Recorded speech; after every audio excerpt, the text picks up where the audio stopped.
So with Google Classroom, you have the option not only to post assignments that students need to do work on and hand in, but also just to use it kind of like the Blackboard in your classroom. On the main stream, you can post announcements for kids so that they know what's going on or what you're thinking, or post maybe questions for them. So there's a few ways you can do that, and you can even save and schedule those things. So let's take a look here. When I am on my main stream here, at the very top, I have this option here. It says announce something to your class. Okay, I'm going to click that. Pops up with a nice little box here for me to type things. So I'm going to let them know about, say, gym coming up this week. I'll say in phys ed, we will be learning some jujitsu.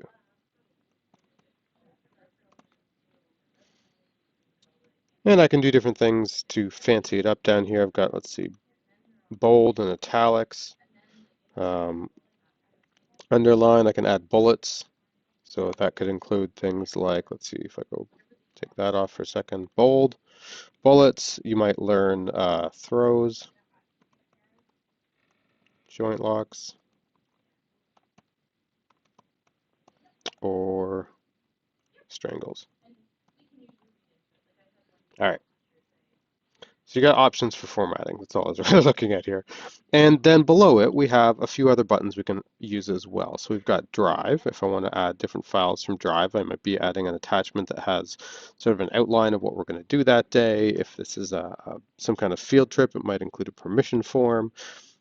Anything in Drive that I want to provide to the students. Next to it is my upload button. So if I've got something on my machine that maybe I haven't put in Drive yet, I could go ahead and upload it right into Classroom here.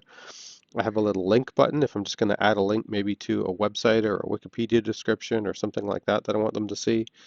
And then the last one here is add a YouTube video. So I could actually mention something and say, hey, watch this so you're ready for the work we're going to do tomorrow, whatever it might be. And so I could throw in a link to a YouTube video that way. So I'll go ahead and throw in just a picture to show you how that would work here. I'm sure I've got something. There we go. I didn't even look, but grab the very first one. So there you go. Doing a hip throw. That'll work. From here, I can cancel it if I realize for some reason I didn't actually want to post this. I can hit post right away, but of course I want you to see what's under this button. So when I click the little arrow, I can post right away, or as I promised, I can schedule this, or I can just simply save it as a draft. If I knew I was like, oh, kind of thinking about it, but wasn't sure I wanted to put it up, or wanted to add some more stuff to it, I could certainly save that draft.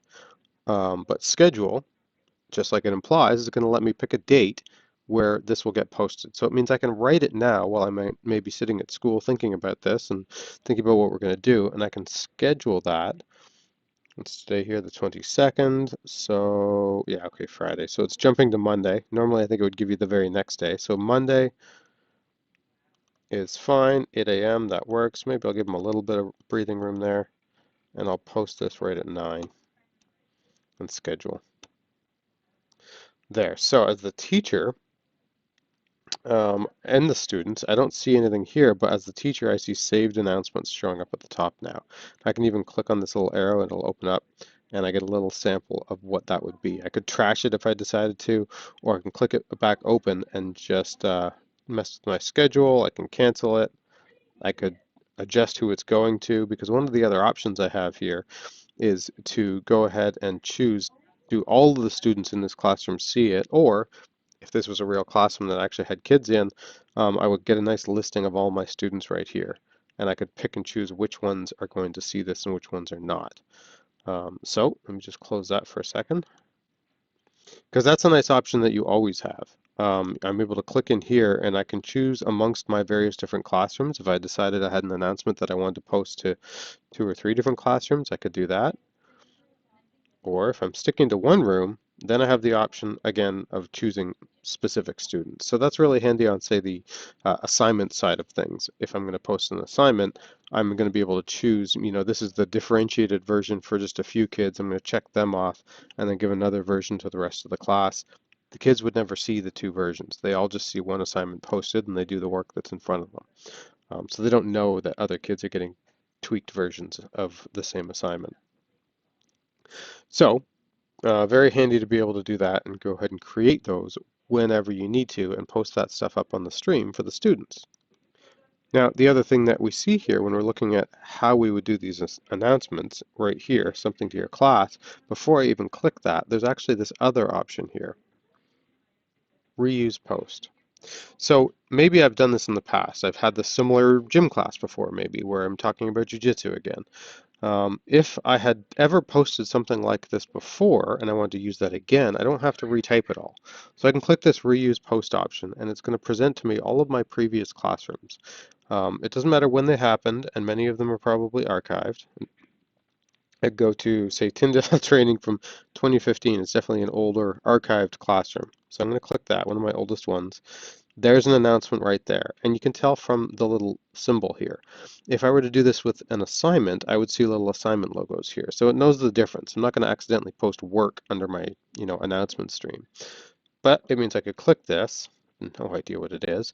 If there is attachments, it will create new copies of those attachments, so that's handy. And I'm going to reuse it.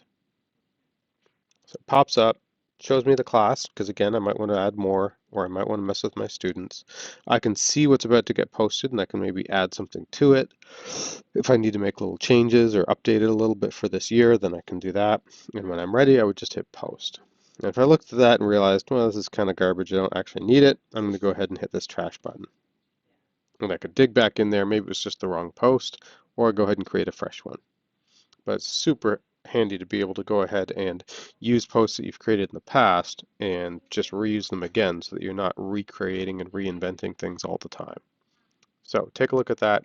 Check out your announcement stream in Google Classroom and just utilize that to get all kinds of useful information out there for your students.